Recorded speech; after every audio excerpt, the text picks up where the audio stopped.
Down to verse number 10. Nandiyan na po kayo mga kapatid? Are you there? Sayin natin na sabay-sabay. Verse number 8. Jeremiah 17, verse 8. Ready, begin. For the sea shall be as We planted by the waters, and that spreadeth out her roots by the river, and shall not see when heat cometh, but her leaf shall be green, and shall not be careful in the year of drought, neither shall cease from the yielding fruit. The heart is deceitful above all things, and desperately wicked. Who can know it? I, the Lord, search the heart. I try the reins, even to give every man according to his ways, and according to the fruit of his doing. Tayo po'y manalangin sa ating pag-aaral. Dakilang Diyos, makapangyarihan sa lahat. Salamat po, Panginoon, sa gabi nito na mapag-aralan po namin. Ano po ba yung instruction nyo sa puso ng bawat isa po sa amin? Nandito po na kailangan ang puso namin ay tama. Kailangan ang puso namin ay makinig sa mga instruction nyo, Panginoon. Sa inyong mga kautusan, sa inyong mga plano, Panginoon, sa aming buhay, sa pamamagitan ng aming mga puso. Lord, we thank you na kami po ay makapag-aral sa pamamagitan ng Banal na Espiritu Diyos ay kayo po siyang guide, mag-lead sa inyong lingkod sa bawat sa puso amin.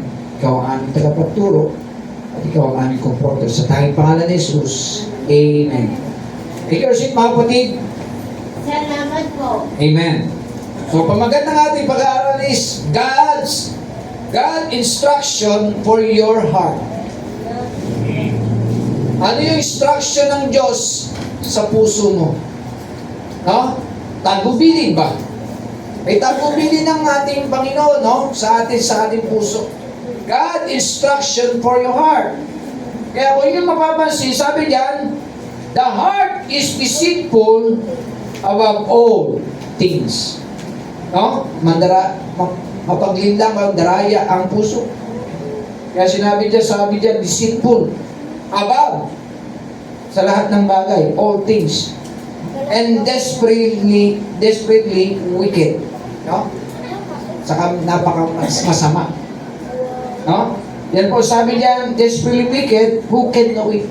Sino ba makakaalam ng masama ang puso mo? Walang ibang Panginoon. Eh? Panginoon lang. Ang Diyos ang nakakaalam ng puso ng bawat isa sa atin. God knows our heart. God knows your heart. God knows my heart. God knows our heart. So, sabi diyan, the heart is deceitful above all things and desperately wicked. Who can know it? So, may pagtatanong sa bandang huli, no?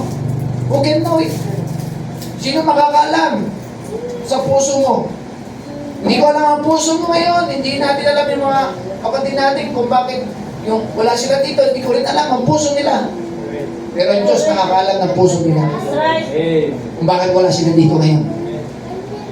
Alam din ng Panginoon ng puso ko, kung bakit tayo nandito ngayon. Sino yung naging priority natin? Sino yung inuna natin sa araw na ito? Alam ng Panginoon ng puso. Amen? So kailangan natin makita po yun. Kaya may instruction ng Diyos sa puso natin, sa bawat puso natin. Kaya masalamat. No? Napakaganda na may Bible tayo. Ito yung instruction. In God's Word. No? Kaya nga sabi ng awiting, God's Word changes life. Ito nagbago ng buhay ng tao eh. Amen. No? Ito yung nagbigay para tayo makilala natin kung sino yung ating Diyos at tagapagligtas na magbabago ng buhay mo at buhay ko natin. So makita po natin, binago ng Panginoon ang buhay natin sa pamagitan ng salita ng Diyos. No? God's instruction, this is the instruction for our heart. No? Kaya sinabi dito, I, the Lord, search the heart. No? Let God search the heart. Let God search your heart. Let God search my heart. Our heart. Kailangan po na suriin, i-search, no? yung ating mga puso. Pa-search natin sa Panginoon. Nangyayari kasi minsan yung puso natin, mali na. No? Mahirap po kasi, hindi naman tayo eksperto. Hindi natin kayang i-fix yung heart natin. Yung mga bagay-bagay dito na may problema sa puso natin, hindi mo kayang i-fix. Hindi mo kayang ayusin. Hindi ko kayang ayusin yung mga nasa puso natin. Yung mga problems natin, yung mga suliranin natin. Pero merong mag-fix niya, walang ibang Panginoon. Siya lamang po ang bibigay ng solusyon sa problema ng bawat isa natin. Pag may problema ang puso natin, siya ang mag-fix. Hindi natin kaya. O hindi natin pagtatagubilin ang ating mga puso sa salita niya. God's instruction for your heart. No? Number 1, point number 1, the significance of the heart. Meaning ng significance, yung kahalagahan ng puso. Ano ba yung, gaano ba kahalaga ang puso mo? Bakit kami puso? Eh, kung wala tayong puso, wala, patay na tayo. Yes. Yan ang sentro ng ating ang sentro ng ating buhay, ang ating apong pagkatao, puso. No? Kaya nandito siya sabi nila, nasa gitna raw. Mas malaking parte dito sa kaliwa. Okay? So makita natin mga kapatid, yun ang kahalaga ng puso natin mga kapatid. Na, salamat, sabi dito, God searched the heart. Hindi sinabi yung pangalan mo at pangalan ko. Ang sinabi, God. No? Search the heart. Hindi sinabi, Alan, search the heart. Hindi sinabi, Lito, search the heart. Hindi sinabi, Justly, search the heart. Hindi sinabi, Jacob, search the heart. Ang sinabi, God, search the heart. Kasi nga, wala, unlimited ang God. At pwede niya, no, kahit na nasan pa siya, o malayo man siya, kaya niyang i-search ang puso ng tao. No? Omnipotent siya. Omnipotent. Omniscient. Omnipresent. No? Pag sinabing omnipotent, makapangyarihan. No?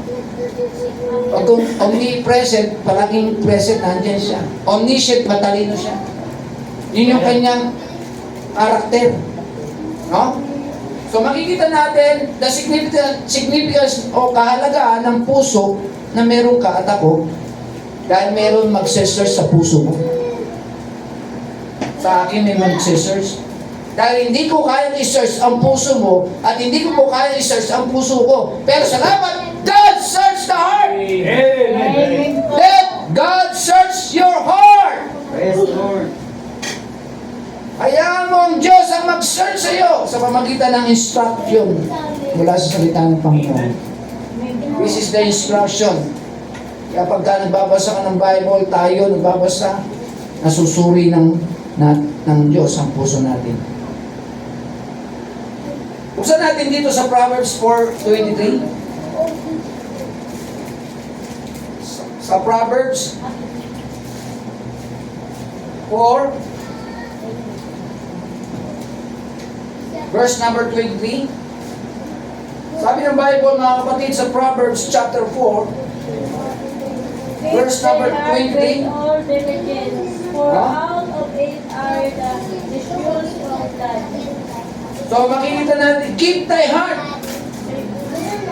No? With all diligence, for out of it are the issue of life. Kaya kailangan pakaingatan natin yung puso natin. Mahalaga tong puso na ito. Pwede itong, sirain. No? Pwedeng dayain yung puso. Kaya nga po minsan may mga mandarayang puso eh. No? At kaya kailangan huwag natin ipakaingatan natin sapagkat pagka ito ay nadaya, no, yung puso natin magiging mandaraya na rin. So keep your heart. Sabi po dyan sa verse number 23, keep thy heart with all diligence.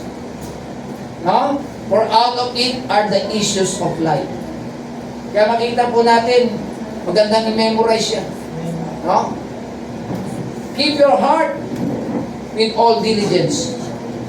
Kaya kailangan po, hindi sinabi na sometimes, no? Sinabi all. O, sinabi hindi limitado. Sinabi diyan all diligence, for out of it are the issue of life. No? So, pakaingatan po natin ang ating mga puso. Ano po sabi ng Matthew 15 verse 8? Kasi minsan hindi po tayo minsan maingat sa ating puso.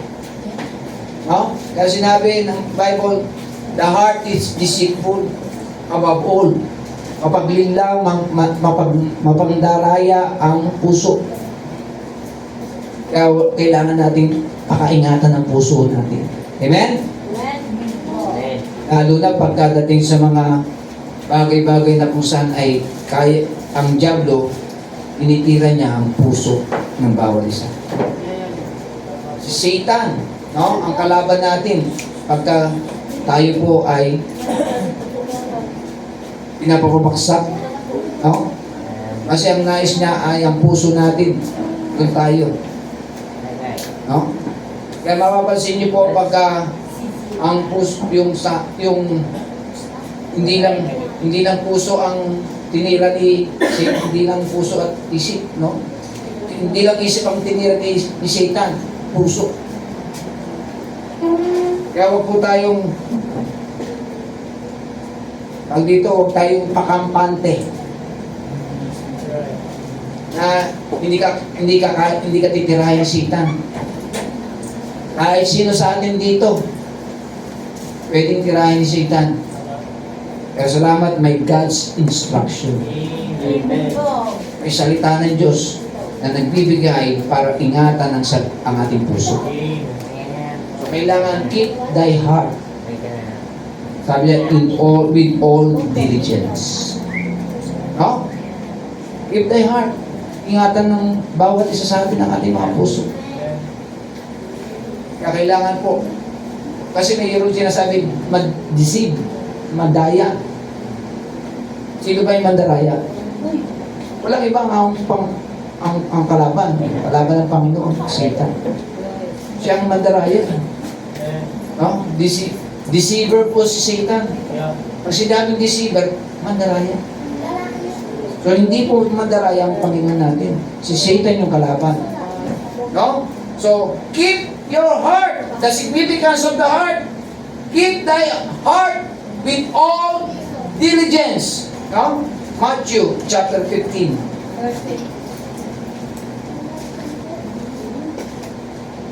Matthew chapter 15 verse number 8. These people draweth nigh unto me with their mouth and honoreth me with their lips, but their heart is far from me. Layo, no? Yes! May mga tao, no? Makita po natin yung kanilang mga the way they talk, the way they thinking, pero ang puso nila malayo sa Diyos. Kahit sa Kristiyano, mayroon din ganyan. The way the Christian talk, the way the Christian think, no? But the heart is far from God. So, wag po natin gayahin po yun. Mahirap po na yung puso ng Kristiyano malayo sa Diyos. Kaya makita niyo po yung sinabi dyan sa verse number 8, no? Nakakalungkot. Sabi ka ng sabi, draw nigh unto me with their mouth, no? Salita ka ng salita. Mula sa salita ng Diyos. Binabanggit ko yung mga talata sa Biblia. Sa pamagitan ng iyong mga labi. Pero ang puso mo, malayo sa Diyos. On. Great. Nangyayari po yan. Right. No? On.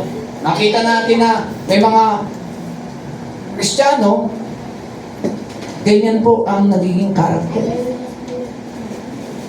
Yung kanilang pagsasalita, yes, puro mga talata ang lumalabas, mga verses, sa kanilang mga labi. Pero pagdating po sa puso, hindi tama. No? Lalo na pag hindi ka marunong magpatawad, Yeah. Tama. mahirap yun. Preach ka ng preach. Kahit sa pulpito, kahit sa labas, nag-street preaching ka, sa loob, nag-preach ka. Yes, palaging verse ang binabanggit mo, pero hindi ka marunong magpatawad sa puso mo. Pokrito yun. Ah. Kaya nga sabi dito mga kapatid, no? Their heart is far from me. Puso nila ay malayo sa akin, sa Panginoon. Tapos, pride. Umiiral yung pride. Kaya yung pride, yun yung, sabi ng Bible, pride goeth in destruction.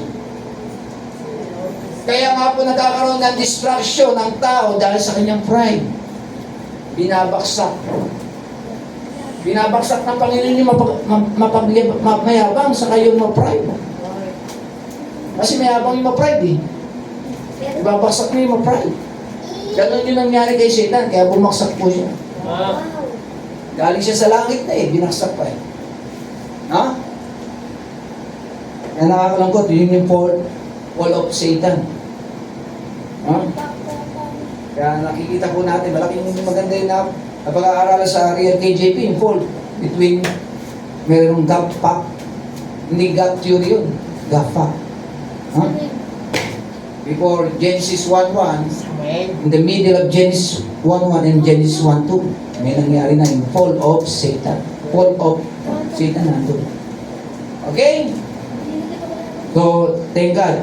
No, malaking bagay kaya in-encourage ko rin kayo na nood ng Real KGB. No? Malaking matutunan niyo po yan. Okay?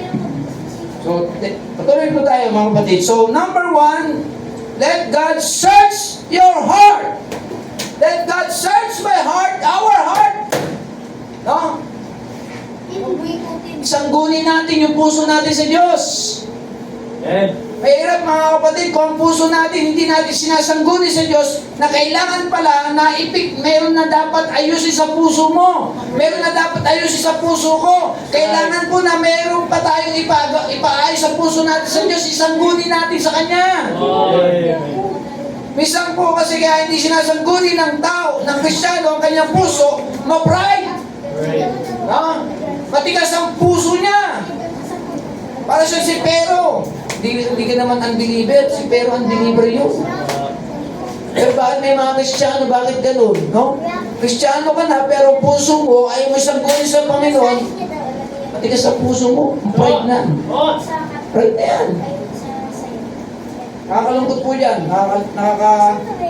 Yan ay kakapahamak mo ang Kristiyano. Point number 2. Dito na tayo. Number 1, the significance of the heart. Number 2, the state of the heart. Pag sinabing state, yung lagay, kalagayan, Estado. o katayuan. Ano yung estado o yung katayuan, lagay o kalagayan ng puso mo?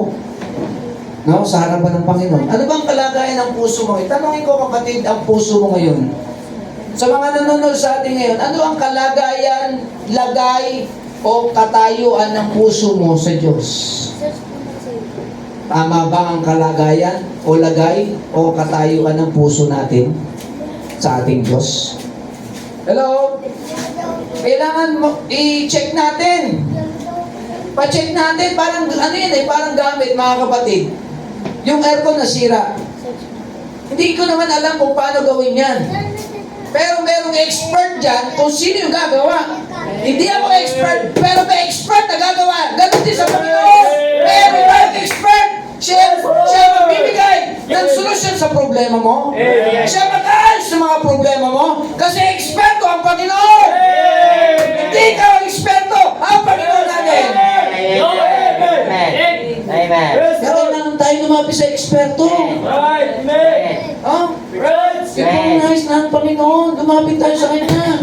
Amen. Bakit tayo may prayer meeting ngayon? May problema ka. Mayroon kang alalahanin. Marami kang problema. Inaasikaso. Lumapit ka sa eksperto. Amen. At ang eksperto na yan, walang iba ang tutulong sa iyo. Ang ating Panginoon. Amen. May mga expert tayo eh. Isa-misan yung may nilalapitan natin, hindi eksperto. Mga kolorum. Man. No? Parang yung ano ba, yung... Di ba yung may mga gagamot na ano? Alborabio. Alboraryo. Tawas-tawas. Oh, pero bulong-bulong. Doon ka lumapit talaga sa talagang Jehovah Jireh. Yup. Ay, Jehovah Rapha. Specialista. Yun talaga yung espesyalista. Amen. Expert yun eh. Amen. Hindi kung saan-saan yung may bulong-bulong. Baka mamaya kung ano na sinasabi sa iyo niyan. Ang kepweng. Namura ka na. Hindi mo pala alam. Doktor Kwak-Kwak. Oh, doon talaga sa totoong gagamot sa iyo. At aalis sa iyo ng problema mo.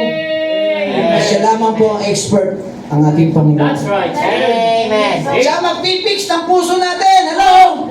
Wala nang iba ang magpipix ng puso natin. Lord, Lord. Yung totoong expertise. That's right. Wala nang iba. Amen. Kaya, tingnan natin yung lagay ng puso natin. Amen po. Tingnan natin yung katayuan ng puso na meron ka ngayon. On. Bigyan mo. No?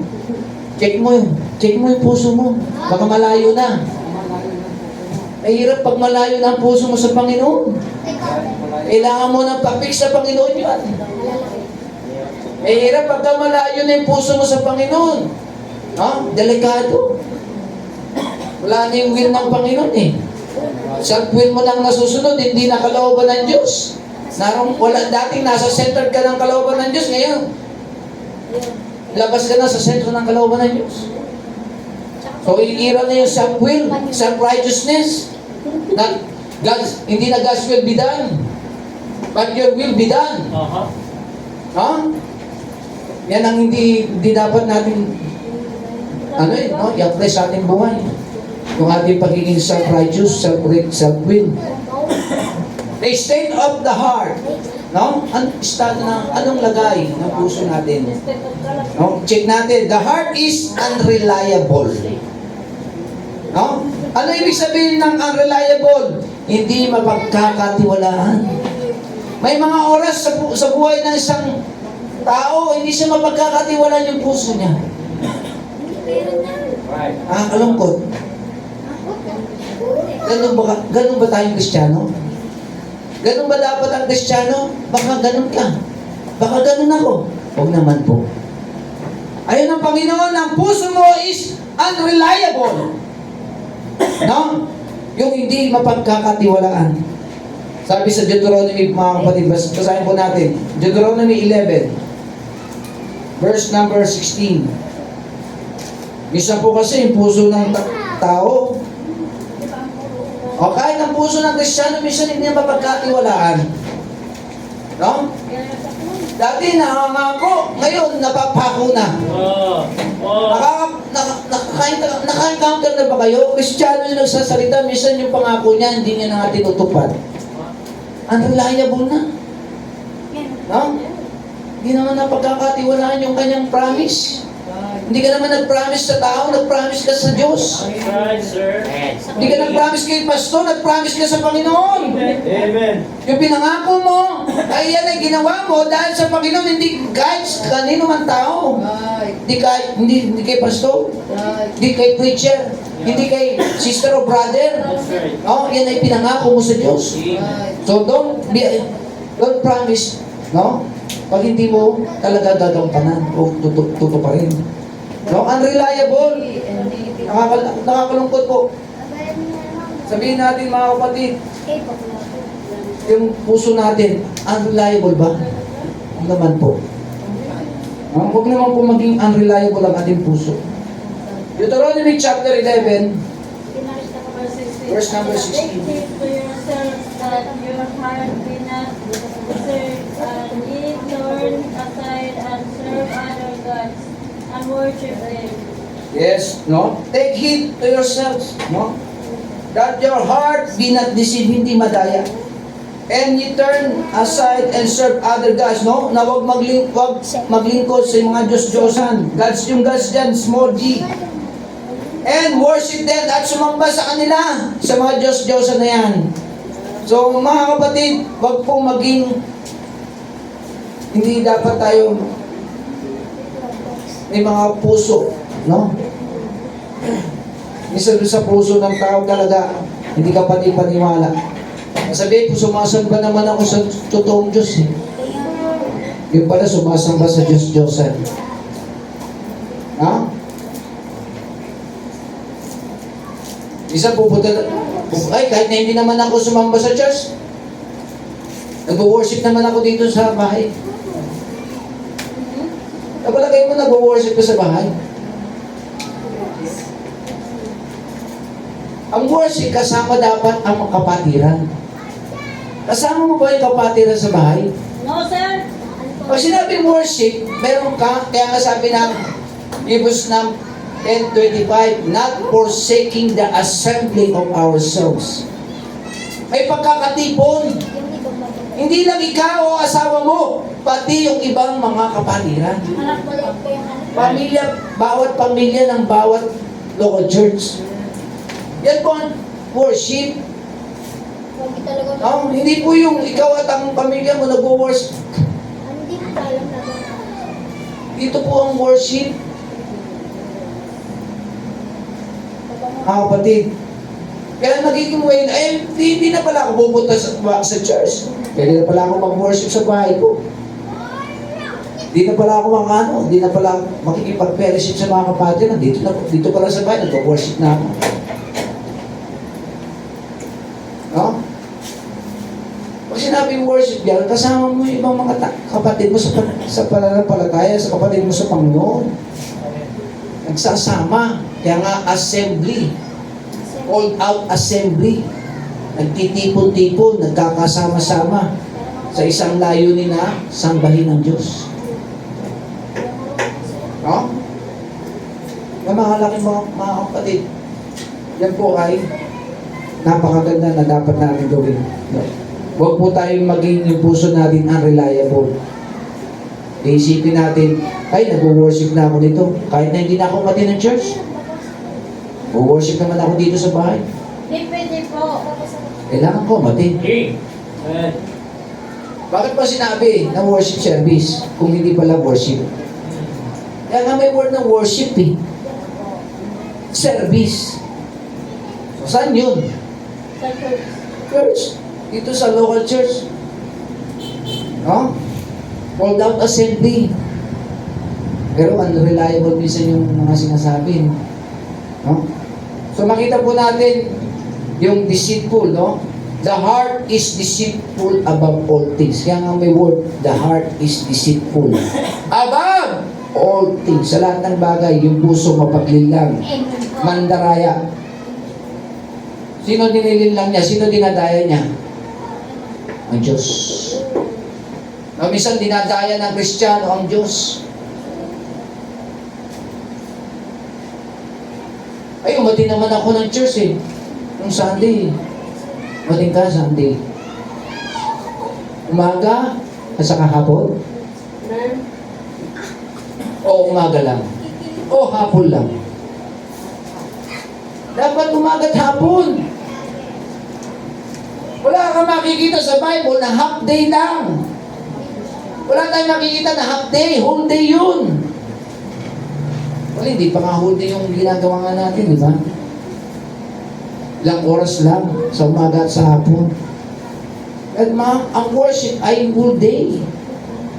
And daily, napansin nyo sa Acts 5 verse 42, and daily in the temple and in every house they cease not to teach and preach Jesus Christ. Daily. Hindi half day. Hindi half-half. Ang kalungkot po, minsan ang Kristiyano half-half lang. Minsan ang Kristiyano daig pa ng mga unbeliever. Napansin niyo po? Minsan yung mga unbeliever, all day.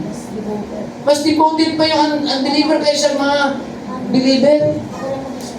No? Rereklamo pa yun sa oras. Unbeliever, hindi nga nagre-reklamo eh. Nakaload pa.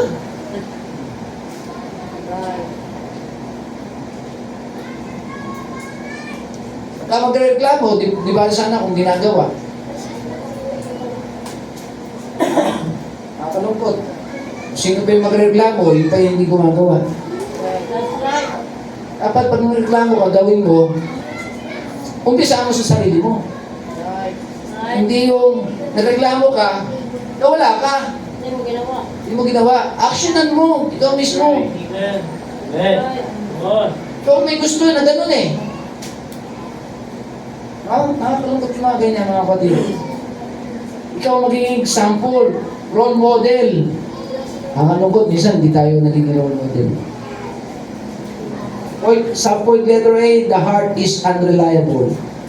Subpoint letter B, the heart is ungodly. Ano makikita natin? Ang puso ay hindi maka-Diyos. Isa ng puso ng Kristiyano, hindi rin minsan maka-Diyos, no? Parang hindi maka-Diyos. Parang hindi maka-Diyos. No? Makamundo eh. Come on. Nagiging makamundo, hindi maka-Diyos. Right. Kaya nga meron siyang 1 John chapter 2 verse 15, love not the world, neither the things that are in the world. Para sa si Demas. No? Ano yung sinabi doon kay Demas? Loving this present. Yes, loving this present world. Mas minahal niya pa yung mundo kaysa Panginoon. Iniiwan niya sa ere si Paul. Come on. Tapos hindi pa niya tinatanggap yung mga Kristiyanong kagaya niya. Backslider kasi eh. Iba na ang puso eh. Ungodly na. Come on. Nakakalungkot kaya nga sinabi, is desperately wicked. Ano yung ibig sabihin nun sa Jeremiah chapter 17 verse number 10, 9 and 10? No? Desperately wicked. Masama. No? Masama po talaga. Yung puso niya. Ungodly. No? Desperately wicked. Alam niyo po ba yung Hebrew ng desperately wicked? Anash. Ibig sabihin, to be weak. To be weak. Sick. No? Mahina. May sakit. No? Ganun po mga kapatid. Palaging mahina. Palaging may sakit. No? Yun makikita po natin. Sabi sa Genesis chapter 6, busan natin. Genesis chapter 6 verse number 5. Genesis chapter 6 verse number 5. And thou shalt love the Lord thy God with all thine heart, and with all thy soul, and with all thy might. No? Mamaling dapat natin ang Diyos ng buong puso, ng buong kaluluwa, at ng buong lakas. Pero minsan mga kapatid, sinasabi po, di ba? Yung desperately wicked, minamahal mo ba ng buong lakas mo ang Panginoon? O tira-tira na lang minsan ang ginagawa natin? Minsan po mga kapatid, hindi naman po talagang buong lakas yung naibibigay ng Kristiyano eh. Mas malaki pa ang porsyento ang mabibigay nating lakas kaysa mga bagay-bagay na nandito sa sanlibutan. Pagdating sa Panginoon, tira-tira na lang. No? Di ba tayo naiiyak mga kapatid? Pag-araw lang ng Linggo at Webes, Sabado, pupunta tayo sa church. Pero yung Monday, Tuesday, Wednesday, now Friday, asan tayo?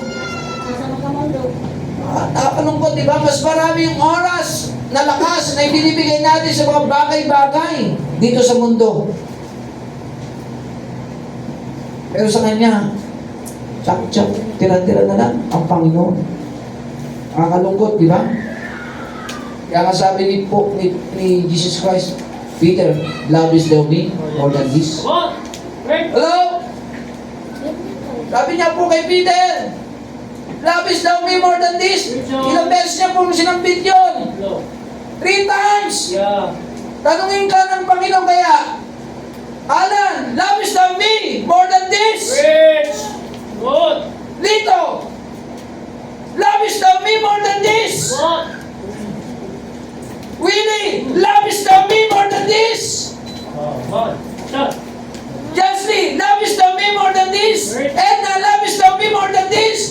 on. Rebellia, lovest thou me more than this?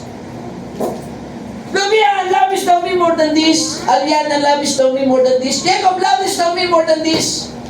Kung sabihan tayo ng Panginoon, mga kapatid, mahal mo ba ako? Ay sa mga bagay na nandito? Sa mga bagay na nandyan? Come on, sir. Preach on. Malungkot, mga kapatid. Desperately wicked. Ang puso minsan ng tao, kahit Kristiyano, desperately wicked. No? Kala maka-Diyos, pero ungodly pala. Sa point letter C, the heart is unknown. And who can know it? Kaya sabi dun sa Neither be. letter C, no? The heart is unknown. Yung letter A, the heart is unreliable. Sa point yan ha, dun sa point number 2. Letter B, the heart is ungodly. Letter C, the heart is unknown. Unknown. No? Ang puso, hindi kilala. No? Kaya nga sabi, and who can know it? Sino ba ang nakakakilala ng puso mo? Hindi ko kilala ang puso mo. Hindi ko alam kung ano nasa puso mo. Pero ang Diyos kilala ang puso mo. At alam niya kung ano nasa puso mo ngayon sa gabi nito. At sino man ang mga Kristiyano, alam, at kahit hindi Kristiyano, alam ng Panginoon ang puso nila. Right, sir. Amen. Lahat ng tao, lahat tayo dito mga kapatid, alam ng Diyos ang puso natin. Ha? Kahit pa yung mag-advance, Tama. kinabukasan, alam ng Panginoon ang puso mo kung ano na yung nakaset dyan. Right. Kung ano nasa isip mo, alam na ng Panginoon kung ano nakaset dyan.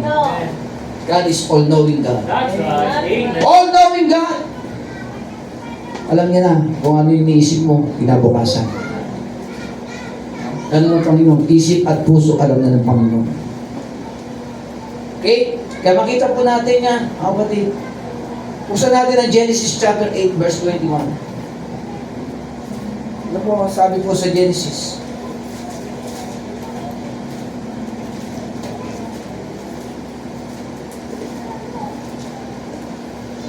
Ang nakakalungkot po minsan ng puso.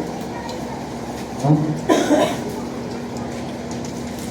Kailangan mong pa-fix na. Kailangan na natin paayos sa mga puso natin. Minsan po, nagiging ungodly, naging unreliable, unknown. Ang puso ng Kristiyano. Ano po sabi ng Genesis chapter 8, verse 21? Great Savior, and the Lord said in his heart, I will not again force the ground anymore for man seek, for the imagination of man's heart is evil from his youth, neither will I again desire anymore everything, living as I have done. Okay, kaya nga sinabi ko dyan, the Lord said in His heart, I will not again curse the ground anymore. For man's sake, for the imagination of man's heart, no?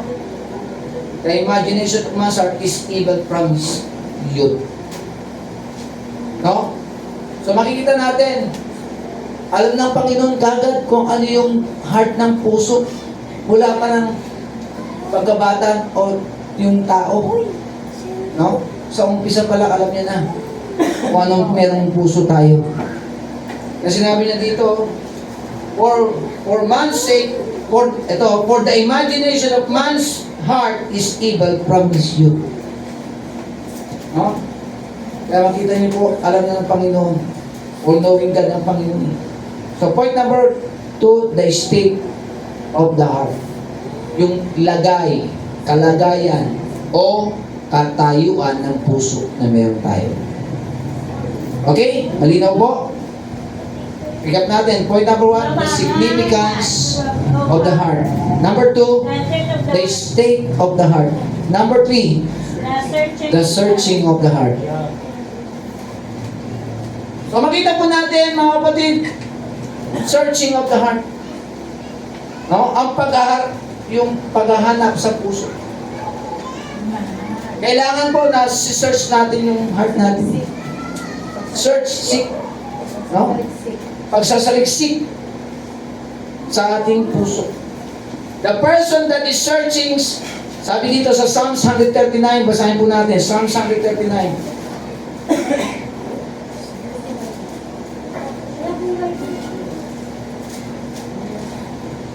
Psalms 139, verse number 23.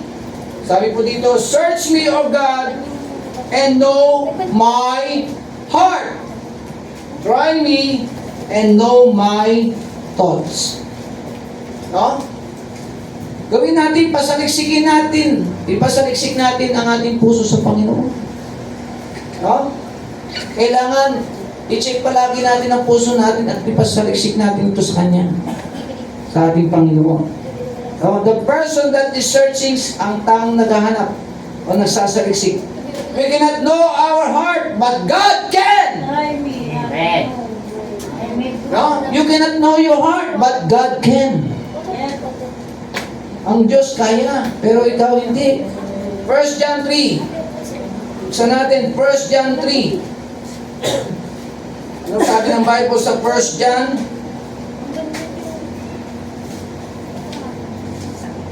Basahin natin sa 1 John chapter 3. 1 John chapter 3 verse 18 down to verse number 22. 1 John 3, 18 to 22.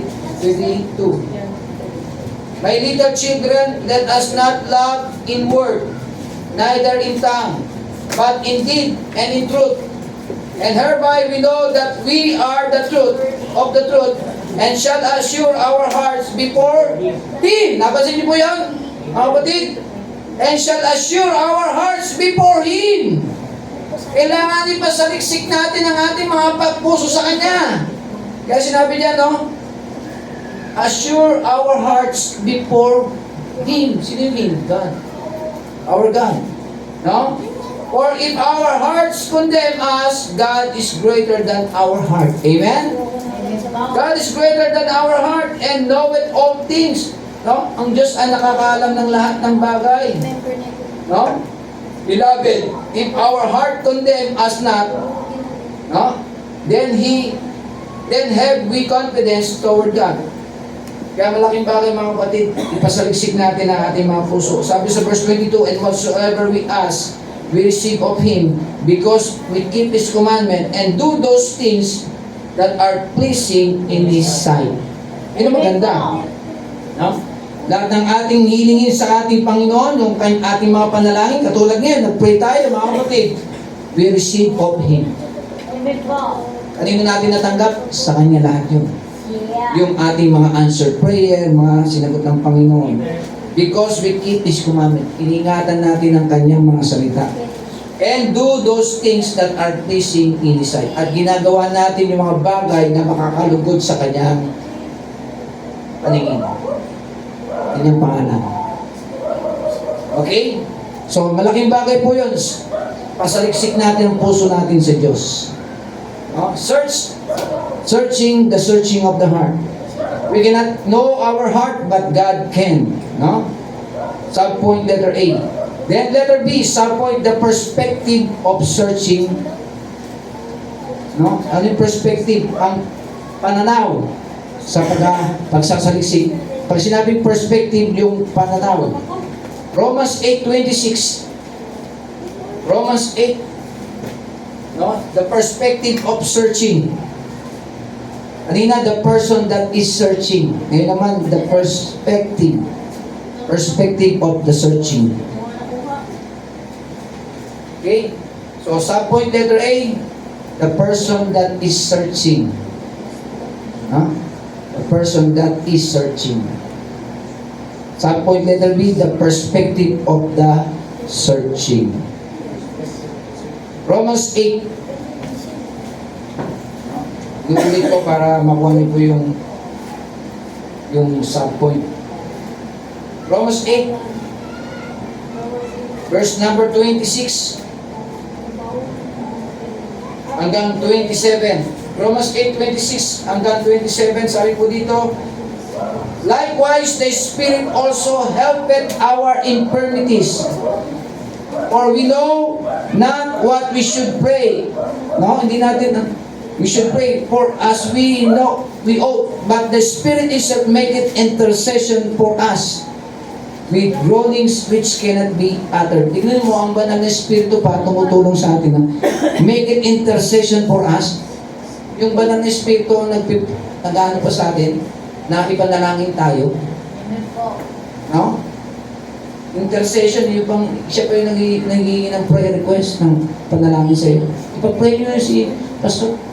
Ipag-pray si Pastor Alan. Ipag-pray yung mga kapatid na sa FBC. No?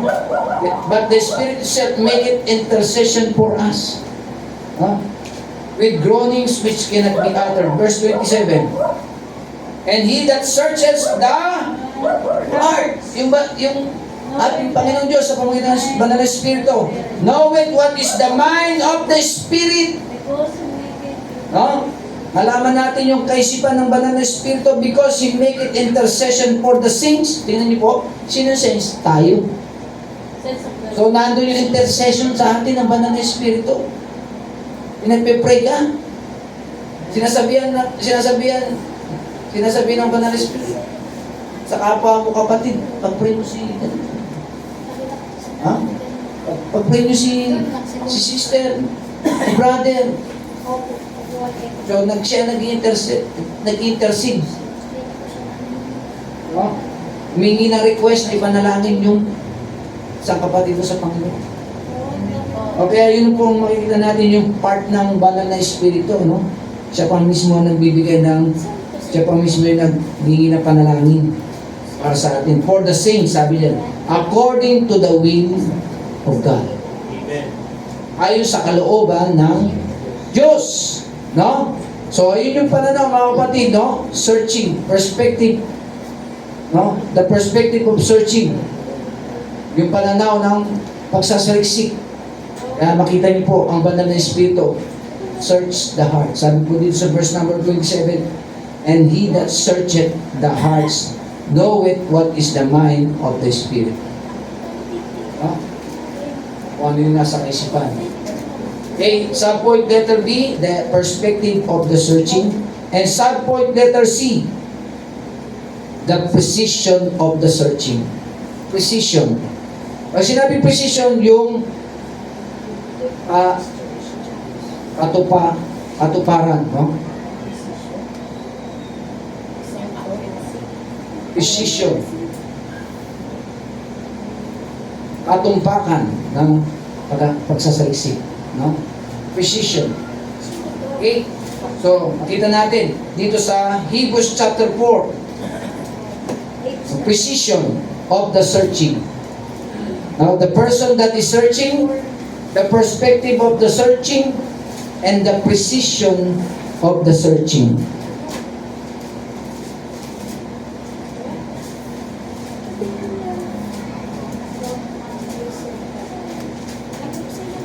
Buksan natin dito sa Book of Hebrews. Ano po sinabi ng Hebrews, mga kapatid? Hebrews chapter 4, verse 12 hanggang 13. Hebrews chapter 4, verse 12 For the word of God hanggang 13. powerful and sharper than any Okay. Ako na siya. For the word of God, no, ang salita ng Diyos is quick. Ano yung sabi ng quick? May buhay. May buhay. And powerful, makapangyarihan. And sharper than any two-edged sword. No? Talagang matalim. No? Piercing even to the dividing asunder of soul and spirit and of joint of the marrow. Ano yun? Body, soul, and spirit. And is a discerner of the thoughts. No? Nalalaman niya ang kaisipan ng yung ating kaisipan. Intents of the heart. No? Isip at puso. Nakapaloob. So makikita natin dyan sa verse 13, neither is there any creature that is not manifest in His sight. No? But all things are naked and open unto the eyes of Him with whom we have to do. No? So, yung makikita natin katumpakan ng kanyang hapong pagsasaliksik. No? Yung precision, makikita po natin dyan. Yung mismo, yung salita ng Panginoon ay may buhay, makapangyarihan, at may, sabi diyan, sharper than any two-edged sword. So, yung precision, makikita po natin diyan sa verse number 12. No? Sinabi diyan, discerner of the thoughts and intents of the heart. Alam niya ang isip at puso ng tao. Yes. Yung utak mo, isip mo, puso mo, alam niya. No? So, na-search na yun, nasaliksik niya sa isip at puso natin. Precision. No? So, makita po natin yan. So, yan lang po, number 3, no? The searching of the heart. Pick up natin the significance of the heart, the state of the heart, the searching of the heart. Our closing. Okay. Merong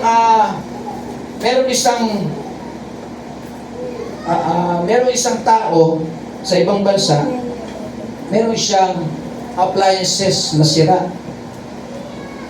At yung sirang appliances niya, sinearch niya sa Google kung paano magawa o ma-fix yung appliances na sira niya. Tulad niya, halimbawa, appliances niya is aircon. No? Hindi niya alam kung paano, isip niya, para maka-menos gastos, nag-search siya sa Google, baka maliit lang yung diferensya, o di, pwede niya malaman kagad sa Google. Pero nang dumating ang pagkakataon, hindi niya makita kung ano talaga ang sira ng appliances niya. Hindi niya ma-fix. No? Kahit anong gawin niya. No? Hindi na, sa madaling salita, sumuko na siya ng kinatagalan. Pero nung siya po ay tumawag sa expert na gagawa ng aircon, sinabi niya ang problema, hindi na gumagana, wala nang lamig. Alam na kagad ng expert na gumagawa ng aircon kung anong problema. Nakukuha niyo muna. So makikita natin, sa ating sarili, hindi natin kaya. Pero Panginoon kaya. Pero pagka may expert na gumawa doon sa problema, ay papagawa mo, kaya niya solusyon. Amen. Amen po. Kaya solusyonan ng Panginoon yung problema. Kasi yung gumagawa, eksperto. Amen. Amen po. Sabi ko ng isang nagsalita nito, surely you can all know that Jesus is the expert of your heart, life and soul. No? Siya po yung expert ng ating puso, ng buhay natin, at nagkalo. All you know is when something is wrong, but you don't know how to fix it. That's right. No? Merong something is wrong, alam mo, merong sa buhay natin, merong something is wrong. May mali. Ay hindi maganda. No? But you don't know how to fix it. Hindi natin alam kung paano ito i-fix o bigyan ng solusyon problema natin. Jesus does. Jesus does. He knows everything about your heart. Alam ng Panginoon ang ating mga puso, about your life and about your soul. If something is wrong, turn it over Him. Amen. Kung mayroong problema sa buhay mo, doon ka sa eksperto lumapit. Amen. No? Turn it over Him. Right. Let Him take it all apart. Find the problem. Go to Him. Take it all. No? Take it all. Bring it all. Lahat ibigay sa Panginoon. Find the problem. Go to the Holy Spirit and bring back what you need. No? Ganun po dapat. Clean your heart. Linisin natin ang mga puso natin. Out. Put what is needed in. Ilagay yung tama sa puso natin at yung mali ilabas. No? And put your heart, life, and soul all back together again. He is the expert. Huh? You don't need to try to help him. Just tell him something is wrong. No? Di mo naman siya pwedeng, di mo naman kaya tulungan ng Panginoon eh. Sabihin mo lang kung ano yung mali sa buhay mo. Sabihin lang natin kung ano yung problema sa buhay natin. Hindi natin siya kaya tulungan. Sabihin mo lang ang problema sa Panginoon at alam niya na ang kanyang gagawin. Amen. Alam na Panginoon ang gagawin niya. Basta sabihin mo lang yung something strong in my life. May problema sa buhay ko. Kailangan ko ang tulong mo, Panginoon. Ikaw ang eksperto sa buhay ko, Panginoon. You are the one expertise. No? You are the one. No? Ikaw lamang po ang eksperto sa na meron akong something strong in me. No? You don't need to try to help him, just tell him something is wrong. And then let him do the work and fix it. Kaya mo siya na gumawa ang Panginoon at mag-fix sa buhay mo. Nalulutas ng problema mo. There's a lot of things that could be wrong with your heart. Jesus knows what is wrong. Tama? Maraming bagay sa buhay natin, maraming mali. Pero ang Panginoon, alam niya kung ano yun. No? He has never had a heart he could not fix. No? Walang anumang puso na hindi kaya niyang gawin, i-fix o tawag dito ayusin. Kaya niyang ayusin lahat ang bawat puso ng bawat isa sa amin. Perhaps the problem with your heart is a problem of salvation. Maring sa kaligtasan may problema. Perhaps the problem with your heart has something to do with satisfaction. Minsan ang Kristiyano hindi satisfy o kontentuhan, walang kukontentuhan. No? Or maybe it's a problem with service. No, salvation, may problema. Satisfaction, may problema. Yung tao na walang kaligtasan, may problema sa kaligtasan, sa salvation. Yung Kristiyano, walang satisfaction, may problema. Service, minsan, may problema ang tao, ang Kristiyano. Sa kanyang paglilingkod, kailangan isaayos. Tanungin kita, kapatid, ang servisyo mo ba may problema? Panginoon. Our service to God, there is a problem. Go to Him. He's the expert. Amen. Our God is expert. Huh? Is a problem with service? Or sadness? May kalungkutan pa ba? Ang Diyos, eksperto. Ko-comfort ka niya. No? Salvation, satisfaction, service, sadness, or sanctification. Walang kabanalan na ba sa buhay mo? About time, lumapit ka sa Panginoon. Ayusin niya ang buhay mo. Bibigyan ka ng kabanalan. There could be a lot of different things wrong with your heart.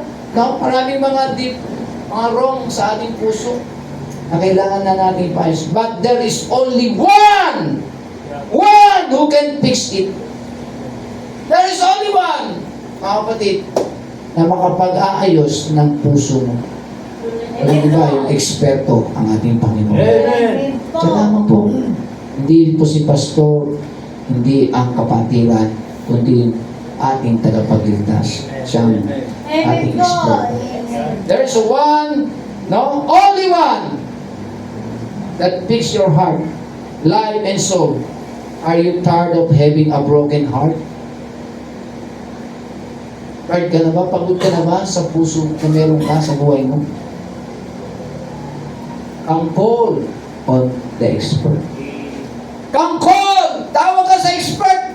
mga tawag ka sa Panginoon natin na eksperto. Turn it over to Him and let Him fix it all. Ha? Ilagak natin sa Panginoon yung problema natin at ang Panginoon, ibibigis niya ang lahat ng problema mo.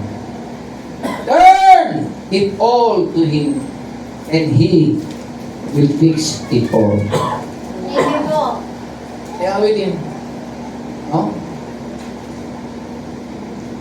Turn your eyes upon Jesus. Look full in His wonderful face.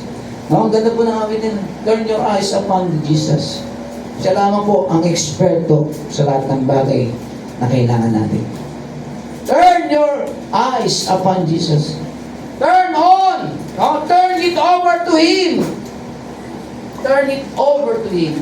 Lahat ng mga there is something wrong with your heart, turn it on.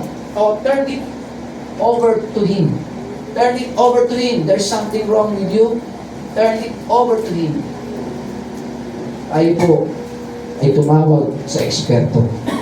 Tayo po'y manalangin. Let us bow our head and close our eyes. Lord, we thank you, Lord, for the message that you gave it to us. Thank you for the opportunity and privilege makapag-share po ng inyong salita. Salamat po sa inyo, Panginoon, Panginoon Diyos na nasa langit. Salamat po sa forgiveness. Salamat po, Diyos, na aming tagapagligtas. Sa salvation, sa gift niyo po na everlasting life, Lord. Salamat po, Diyos, Banal Espiritu, sa inyo nga pong comfort, sa inyo nga pong pagtuturo bilang aming tagapagturo, Panginoon. Salamat po sa inyo, Panginoon. Lord, we thank you, Lord, na kami po ay nandito, Panginoon, na mayroon po kaming puso. May mga oras sa aming buhay, sa aming puso, ay mayroong something wrong. We cannot fix it. Hindi namin kaya, Panginoon, na ito po ay ayusin. Ikaw lamang po ang eksperto na makakapag-ayos din ng aming mga puso. Tulungan niyo po kami sa gabing ito. Salamat po sa prayer meeting, Panginoon, na ginagamit niyo po ang service na ito. Salamat po, Panginoon, sapagkat sa ibang pong mga churches, wala na po serve ang prayer meeting. Pero nagpapatuloy po ang iglesia nito. Na kahit kami po ay ilan lamang po, Panginoon, ang aming puso ay tama. Kung meron man, Panginoon, na hindi tama ang puso, ayusin niyo po. We hope and pray, Panginoon, na ang bawat puso ng bawat Kristiyano, Panginoon, kahit na hindi namin miyembro, kahit sa aming kapananampalataya sa inyo, Panginoon, ayusin niyo po ang puso ng bawat sa pong mga anak niyo. Tulungan niyo po kami, Panginoon. Ikaw ang aming expert na magbibigay ng pag-aayos, Panginoon. Ikaw ang eksperto, hindi kami. There's something wrong sometimes in our personal life, Panginoon, na kailangan po namin ang tulong niyo, Panginoon. Salamat po sa aming tema na pinag-aralan, God instruction of our heart. Salamat po, Panginoon. Nandiyan po yung significance of the heart. Nandiyan po yung searching of the heart, Panginoon, and precision of the heart, Panginoon. Salamat po sa mga ito, salamat po ito sa mga punto na ito, Panginoon. Pupuri ka, nagpapasalamat, Panginoon. Salamat po, Diyos Banal Espiritu, na kami po ay natuto sa gabi ito. At may apply po namin ito, Panginoon, na tuwing kami po ay may something wrong in our heart, something problem in our life, just turn it over to you, Panginoon. Turn it over to you. Lord, the one and only, the one and only you can help us, Panginoon. Kayo po ang gagawa. Kayo lamang po at wala nang iba na makatutulong po sa amin. Salamat po sa amin natutunan sa gabi ito. At binabalik po namin ang papurit pasasalamat sa inyo sa tanging pangalan ni Jesus. Amen and amen. Praise the Lord. Praise Ay po ay dyan Salamat po. ay po dadako sa ating pong pagbibigay. Tawagin natin ang kapatid na dito sa ating offertory prayer. Lord,